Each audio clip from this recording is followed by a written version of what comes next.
Assalamualaikum warahmatullahi wabarakatuh. Apa kabar anak-anakku semua? Semoga kalian tetap sehat, tetap fokus. Kita harus prihatin terhadap keadaan yang saat ini kita hadapi, yaitu pandemi COVID-19. Semoga kita bisa bertemu kembali, bisa tatap muka kembali dengan keadaan sehat walafiat. Nah, kemarin kita telah membahas apa itu teks ceramah. Kalian juga sudah mengetahui seperti apa teks ceramah itu, apa definisi dari teks ceramah. Nah, sekarang kita masuk dalam struktur teks ceramah. Secara struktur, teks ceramah dibagi menjadi 3 bagian, yaitu yang pertama pembuka, yang kedua isi, dan yang ketiga penutup. Untuk yang pertama, pembuka atau pendahuluan. Nah, itu berupa pengenalan isu, masalah, atau pandangan pembicara tentang topik yang akan dibahas. Bagian pembuka dalam teks ceramah sama dengan isi dalam teks eksposisi yang disebut isu. Intinya, tesis berisi isu, permasalahan, atau pandangan umum penulis. Nah, kita masuk dalam bagian yang kedua dalam struktur teks ceramah, yaitu isi. Isi dalam teks ceramah berupa rangkaian argumen. Nah, rangkaian argumen pembicara berkaitan dengan pendahuluan atau tesis. Pada bagian isi dikemukakan pendapat-pendapat dan fakta. Tujuannya untuk memperkuat argumen-argumen pembicara, penggunaan fakta dan data pada bagian isi untuk meyakinkan audiensi. Yang ketiga adalah penutup.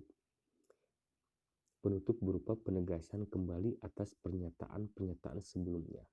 Penutup berisi simpulan dan rangkuman. Sekarang kita masuk dalam kaidah kebahasaan teks ceramah. Yang pertama adalah menggunakan pronominal. Menggunakan pronominal atau kata ganti orang pertama seperti saya dan aku, bahkan dapat juga menggunakan kami jika ceramah mengatasnamakan kelompok, dan pronominal orang kedua jamak. Selain itu juga digunakan pronominal yang ditunjukkan untuk orang banyak seperti hadirin, kalian, bapak-bapak, ibu-ibu, dan saudara-saudara.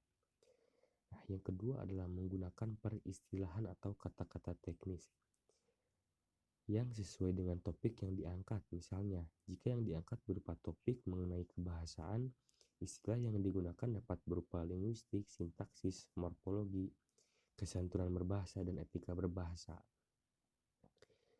Untuk yang ketiga, menggunakan kata-kata yang berfungsi untuk penanda hubungan argumentasi.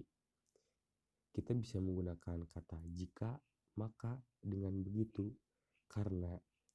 Nah, tak hanya itu, kata-kata yang menandakan hubungan temporal atau pertentangan juga dapat digunakan, seperti di samping itu, di sisi lain, sebaliknya, pada akhirnya, akan tetapi, namun, dan sebagainya. Yang keempat adalah menggunakan kata kerja mental. Kata kerja mental adalah kata kerja yang bermakna tanggapan atau reaksi dari suatu perbuatan, peristiwa, keadaan, atau keberadaan. Nah, contohnya misalkan, ibu khawatir melihat prestasi adik yang menurun. Nah, kata khawatir di sana adalah respon dari keadaan prestasi adik. Contoh yang kedua, misalnya, Tante Rina menikmati kopi buatan ibu.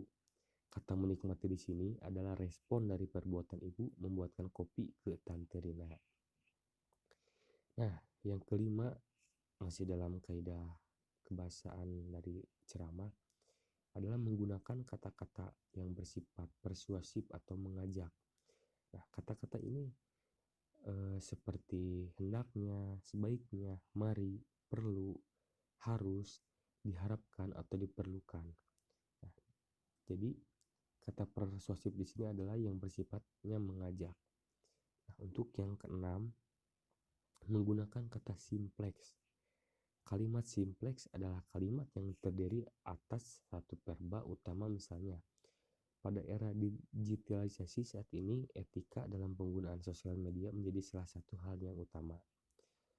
Nah, yang ketujuh adalah menggunakan kalimat deklaratif atau kalimat berita. Nah, kalimat deklaratif atau kalimat berita adalah kalimat yang berisi informasi yang terjadi berdasarkan fakta.